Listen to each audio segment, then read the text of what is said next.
आता उदय सामंत यांच्याशी चर्चा केलेली, त्यांनी तुमची येऊन भेट घेतलेली आहे. काय नेमकी चर्चा झाली आणि तुम्ही त्या चर्चेवर समाधानी आहात? सगळ्यात प्रथम अगोदर ते छत्रपती भवनला सदिच्छा शुभेच्छापर भेट द्यायसाठी आले होते. त्याबद्दल सामंत साहेबांचं घुमरे मामाचं खूप खूप मनापासून अगोदर आभार मानतो. आले, पण आल्यावर त्याच्यानंतर माझं जे कार्य समाजासाठी उभं आहे ते मी अगोदर बोलणार. त्यामुळे ते जाता जाता त्यांना ती विनंती केली की गॅझेटियर 3ही लागू करू म्हणले होते तात्काळ.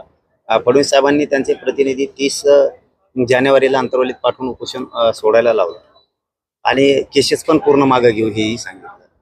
त्यांनी शिंदे समिती काम करेल असंही सांगितलं होतं. माझ्या मतानं शिंदे समिती काम करत नाही. काही अधिकारी महाराष्ट्रातले नोंदी सापडलेल्या असूनही देत नाहीत. काही अधिकारी नोंदीचं रेकॉर्ड शोधत नाहीये. हे 3 गंभीर प्रश्न आहेत. चौथा प्रश्न याच्यात असा आहे की नोंदी निघाल्याच्या नंतर कुणबी प्रमाणपत्र दिलं जात नाही. विनाकारण वेटीस धरायचं. काही जातीय वादाने भरभटलेले काही अधिकारी आहेत. काही मनानच म्हणतायत की चला लेकराचं कल्याण होतंय म्हणून देत आहे. व्हॅलिडिटी पण देत नाहीये.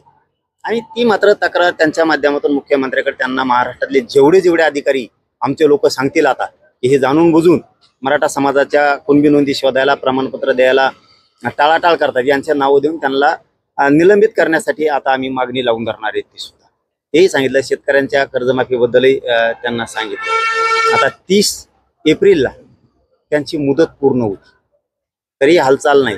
मग तुम्ही मराठ्यांची नाराजी अंगावर घेऊन मराठ्यांचा जो संयम आहे हे सुटू देऊ नका. हे मात्र मी मंत्री महोदय सामंत साहेबाजवळ निरोप 2 उपमुख्यमंत्री आणि मुख्यमंत्र्यांसाठी दिलेला आहे. कारण आमचे सुद्धा काही संयमाची परिसीमा आहे, काही मर्यादा आहेत राव त्याला सुद्धा. आज पावणे 2 वर्ष उलटून गेलेत आम्ही आंदोलन करतोय. किती संयम असायला पाहिजे आमच्याला. शेवटी आता ऍडमिशन येणार आहे जूनमध्ये. तुम्ही जर गॅझेटेर लागू नाही केले, भरत्या होणार आहेत, त्याच्यात आमच्या कामाला नाही आलं तर मग मात्र आमचा संयम सुटला तर त्याला कारणीभूत आणि जबाबदार मुख्यमंत्री फडणवीस साहेब असणार. त्यांनी काय आश्वासन दिलं तर त्यांनी सांगितलं की आम्ही 23 तारखेला मुख्यमंत्री फडणवीस साहेब आणि 2 उपमुख्यमंत्री साहेबांकडे जातो. कारण त्यांच्या गांभीर्य लक्षात येतं.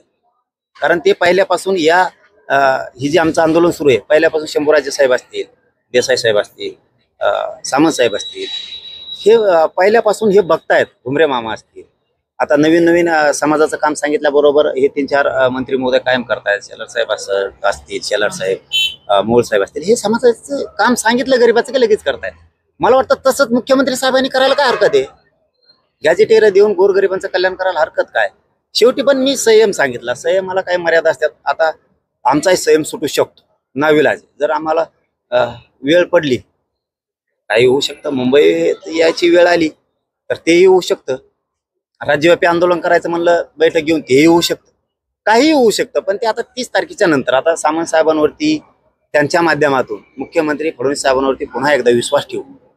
ते आमच्या गोरगरिबांचे सगळे प्रश्न सोडवतील. म्हणजे पुन्हा एकदा तुम्हाला सांगतो की 3ही गॅझेटर हैदराबाद गॅझेटचं सगळ्या केसेस शिंदे समिती काम सुरू तिने कृतीत केलं पाहिजे अधिकृतपणानं. ते व्हॅलिडिटी देणं ताबडतोब सुरू केलं पाहिजे. अधिकाऱ्यांना मुख्यमंत्र्यांनी अशा आदेश दिले पाहिजे कोणबी नोंद सापडली की लगेच देऊन टाक प्रमाणपत्र. त्यांना व्हॅलिडिटी पाहिजे का लगेच देऊन टाक. ते आदेश काढले पाहिजे. हे आमच्या मागण्या आहेत. तुम्ही का रोखता? 6-6 महिने, 3-3 महिने, 2-2 महिने पोरांचे वाटलं होते ना. हे जे मूळ मागण्या आहेत ना, जे अधिकारी टाळाटाळ करते त्यांना निलंबित फडणवीस साहेबांनी केलं पाहिजे. आता वाट बघू आम्ही 30 तारखेपर्यंत. नाही केलं तर शेवटी मर्यादा आहेत आम्हाला सुद्धा. संयम किती धरावा हे मात्र फडणवीस साहेबाला सांगतो. फडणवीस साहेब आम्ही संयम किती धरावा, समाजाने तरी संयम किती धरायचा. आमच्या पोरांचं जर वाटलंच होणार असलं तर आम्ही संयम आमचा ढळला तर तुमच्यामुळे ढळला, जबाबदार तुम्ही.